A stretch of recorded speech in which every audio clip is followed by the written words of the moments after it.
어머니, 이거 명예훼손이에요. 어머니는 순간 화를 내며 이야기했다. 뭐라고? 명예훼손? 그럼 신고해, 이놈아! 이가 자식이냐? 넌 어느 순간 갑자기 태어났냐? 이건방진 놈아! 과연 이 모자간에 무슨 사연이 있었을까요? 이야기 시작 전 구독과 좋아요 부탁드립니다.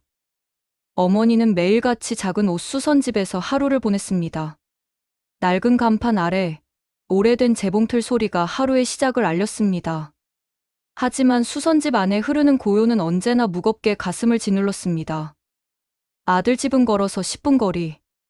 그 가까운 길이 어머니에게는 어느새 가장 먼 길이 되어 있었습니다. 3년 전 멈춰버린 관계는 여전히 얼어붙어 있었고, 그 이후로 아들로부터 오는 전화는 단 한 번도 없었습니다.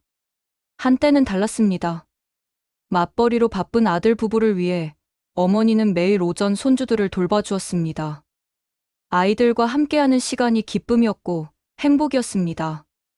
그런데 어느 오전, 어머니는 손주 어린이집 등원시키고 동네 친구에게 전화를 걸었습니다. 우리 아들 집으로 와서 차라도 한잔하고 가. 잠시 후 아들 집 거실에는 어머니와 어머니 친구들이 웃음소리를 내고 있었습니다. 하지만 저녁에 귀가한 며느리는 집안의 흔적을 단번에 눈치챘습니다. 식탁 위에 놓인 빈 찻잔, 치워지지 않은 과자 봉지. 오늘 누가 왔다 갔나요? 며느리가 묻자 어머니가 말했습니다. 내 친구들 와서 같이 차 한잔 했어. 그 말을 들은 며느리 얼굴은 단단히 굳었습니다. 어머니, 앞으로 이런 일 다시는 하지 마세요. 저희가 없는 집에 손님을 드리는 건 절대 예의가 아니에요. 어머니는 당황해 손사래를 쳤습니다. 아니, 그냥 잠깐 들른 거란다. 그게 뭐 그렇게 큰 잘못이니? 그러나 며느리의 표정은 돌처럼 차가웠습니다. 이 일이 있고 며칠 뒤 어머니는 아들 집을 다녀온 뒤 동네 가게 앞에서 이웃들과 이야기를 나누다 무심코 이웃에게 말했습니다. 며느리가 살림을 제대로 못해. 집이 늘 어수선해.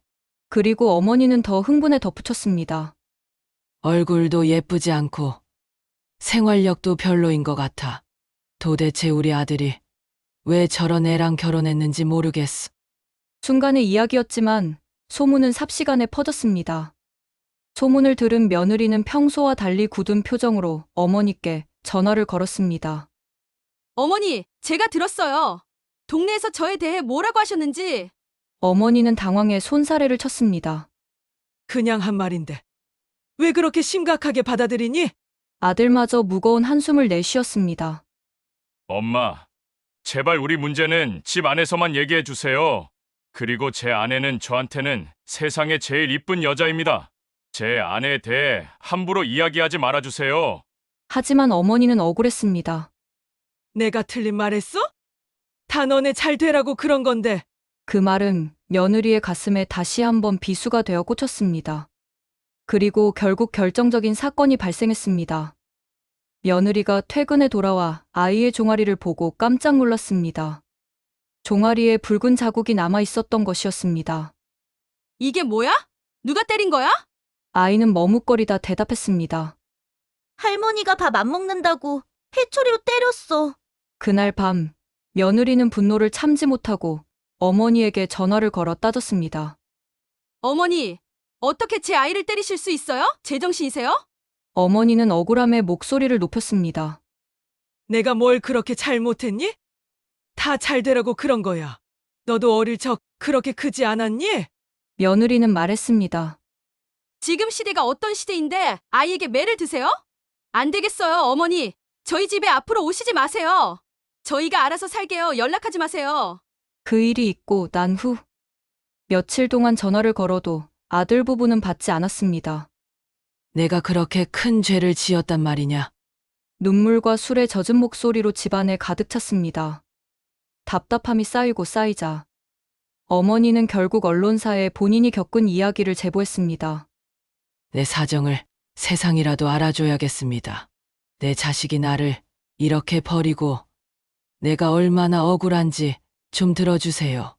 며칠 뒤 지역 방송을 통해 어머니의 사연이 공개됐습니다. 시청자들은 안타까운 시선을 보냈지만 언론에 제보를 해도 연락이 오지 않아 답답한 어머니가 다시 한번 아들에게 전화를 걸었습니다. 아들은 이번에 전화를 받았다. 엄마, 이게 뭐예요? 왜 우리 집 일을 세상에 떠들고 다니세요? 난 너와 화해하고 싶어서 그런 거야. 내가 수십 통을 전화해도 안 받았잖니. 엄마, 이게 화해하고 싶은 사람이에요?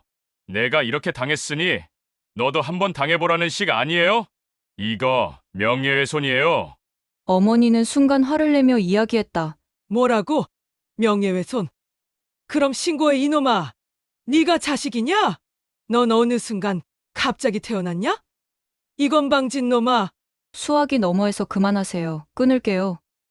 라는 아들의 목소리가 들리고 뚝 소리와 함께 통화가 끝났습니다. 어머니는 여전히 휴대폰을 쥔 채로 손이 떨리고 있었습니다. 가슴속에서 분노와 서러움이 뒤섞여 치밀어 올랐습니다. 마음의 작은 목소리가 속삭였습니다. 그만하자. 이제는 자식들 마음이 너무 멀어져 버린 것 같아. 더 매달릴수록 저들은 더 도망칠 거야. 하지만 어머니는 고개를 저었습니다. 아니야. 나는 끝까지 아들 얼굴 한 번은 봐야겠다. 손주들도 안아봐야겠다. 내가 어떤 고생을 했는데 이렇게 허무하게 끊길 수는 없어. 하지만 며칠 뒤 방송 이후 가족들 사이에서 또 다른 폭로가 나왔다. 둘째 아들의 며느리가 그동안 마음에 담아둔 이야기를 꺼낸 것이다. 제가 결혼한 지 사흘 만에 친정아버지를 잃었을 때 어머니께서 하신 말씀을 아직도 잊지 못합니다. 네 슬픔은 이 사정이지. 내 앞에서 티내지 마라. 그 말에 저는 정말 큰 충격을 받았어요. 위로해 주시기는커녕 더 큰 상처를 주셨어요. 그녀는 목소리를 높이며 말을 이어갔습니다. 그 뒤로도 술에 취해 전화를 걸어오셔서 같은 말을 반복하시고 심지어 저희에게 이혼해라는 편지까지 쓰셨습니다. 저는 그때부터 어머니가 두려워졌습니다. 충격적인 이야기가 들려지고 사람들의 반응은 처음과 달랐습니다. 계속해서 시간이 흘러도 아들 부부는 연락을 받지 않았습니다. 손주들을 보기 위해 일부러 학교 앞을 서성이기도 했지만 운명의 장난이라는 듯 단 한 번도 마주치지 못했습니다. 며칠 후 어머니는 이웃들의 권유에 결국 병원을 찾았습니다. 화병 진단을 받았던 그녀는 의사 앞에서 눈물을 쏟아냈습니다. 살다 보니 이렇게까지 외롭고 서러울 줄은 몰랐습니다. 애들이 전화를 받지도 않고 나를 죄인 취급을 하니 차라리 죽고 싶은 마음까지 듭니다. 의사는 차분히 말했습니다. 어머님, 지금 필요한 건 억울함을 쏟아내는 게 아닙니다. 감정을 다스리는 치료가 필요합니다. 자식들이 변하기를 기다리기보다 어머님 스스로 마음을 바꾸셔야 합니다. 그날 어머니는 조용히 상담 치료를 받기로 결심했습니다. 소유욕이 지나치면 집착이 되고 집착은 결국 상대를 더 멀리하게 만든다. 어머니는 마침내 깨달았다.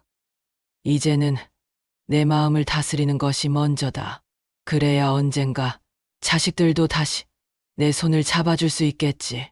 그녀의 눈가에 눈물이 맺혔지만 그 눈물은 처음처럼 억울함의 눈물이 아니었습니다. 비록 지금은 단절된 관계 속에 살아가지만 언젠가 다시 만날 수 있다는 희망을 품은 눈물이었습니다.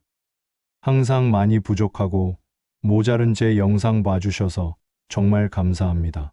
더 많이 노력하겠습니다. 구독과 좋아요 부탁드립니다.